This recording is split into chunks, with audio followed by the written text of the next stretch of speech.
Pagkatapos makuha ni Jasmine Flores ang loob at tiwala ni Iris Benavides ay nag-report ito si Jasmine kay Ma'am Aster Fields at wala namang nakuhang karagdagang impormasyon laban sa mga Benavides ay natuwa pa rin si Ma'am Aster at napapalapit na si Jasmine sa kalaban.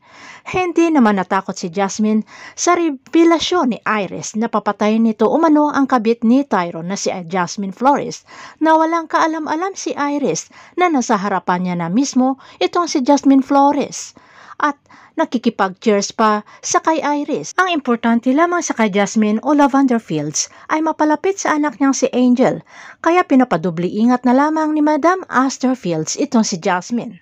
Samantala, hindi man alam ni Angel na si Jasmine o Lavender Fields ang tunay niyang ina ay natutuwa pa rin itong si Jasmine nang binigyan siya ni Angel ng drawing nitong bulaklak.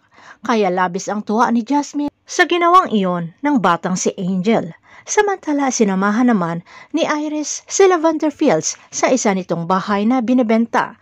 Bigla na lamang umiba ang aura ni Iris na ikinabahala umano naman ni Jasmine o Lavender Fields. Iyon pala ay ang masasakit na alaala na dulot ni Tyrone sa puso ni Iris.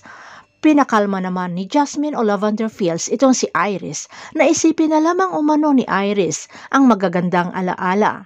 Pero galit ang mukha ni Iris na sinabi na niloko siya ng kanyang asawa na bago pa man ito namatay ay balak na pala siyang hiwalayan at dahil sa kabit na buntis na binigyan pa umano ng milyones na ninakaw sa kumpanya mismo ni Iris. Kumuha naman ng simpatya si Jasmine o Lavender Fields na pareho sila umano na niloko lamang ng lalaki. Nakapuntos na naman itong si Jasmine Flores o Lavender Fields sa kay Iris na unti-unti nang napapalapit sa kaaway na inaakalay isang kaibigan. Hindi naman nagustuhan ni Pitonia at Lily ang nangyayari na sa pakiramdam nila ay unti-unti nang inaagaw ni Lavender Fields ang kanilang kaibigang si Iris sa kanila.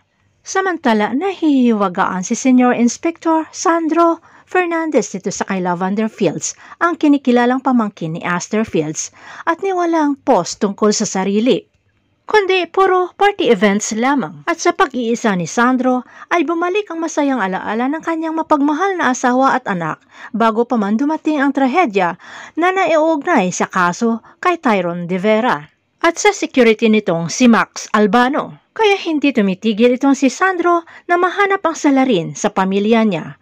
Kaya itinuloy ang paghahalukay ng tao na iugnay sa kaso dito kay Aster Fields at napunta kay Lavender Fields.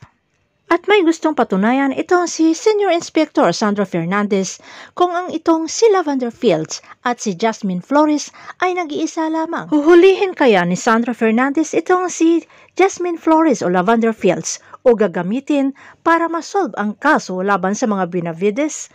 Abangan na lang natin ang susunod na episode dito sa Lavender Fields.